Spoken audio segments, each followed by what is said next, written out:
Ang pagsisindi ng kandila ng pagkakaisa ng bagong kasal ay simbolo ng pagtatalik ng dalawang buhay na pinagsalig sa isang lunas sa kalooban ng Diyos at nagbabadya na ang dalawa ay tunay na naging isa.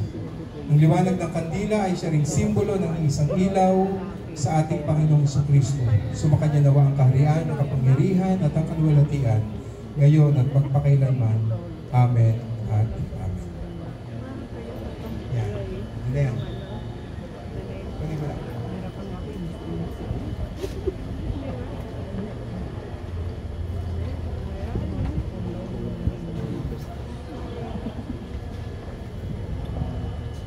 May hinihintay kayo? Opo, kiss the bride. Sa kapulungan ito, aking pong ipinapakilala sa inyo sina Mr. and Mrs. Renzo and Rochelle Ann Di Mesa, na ngayon ay mag-asawa na sa pangalan ng Ama, ng Anak at ng Espiritu Santo. Amen.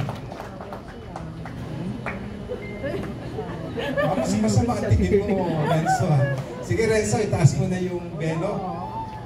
Yan. Yan na.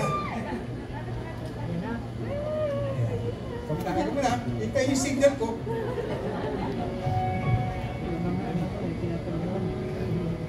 Yan, okay na yan. Mga kapatid, I'm sorry. Pero hindi kasi ako naniniwala sa first kiss. Naniniwala kayo? Diba? Ang tutunghalan po natin ngayon, mga kapatid, ay halik o simbolo ng kanilang pagmamahalan. Ang halik na simbolo ng pagmamahalan ni Renzo at ni Rochelle. Renzo, pwede na, anak.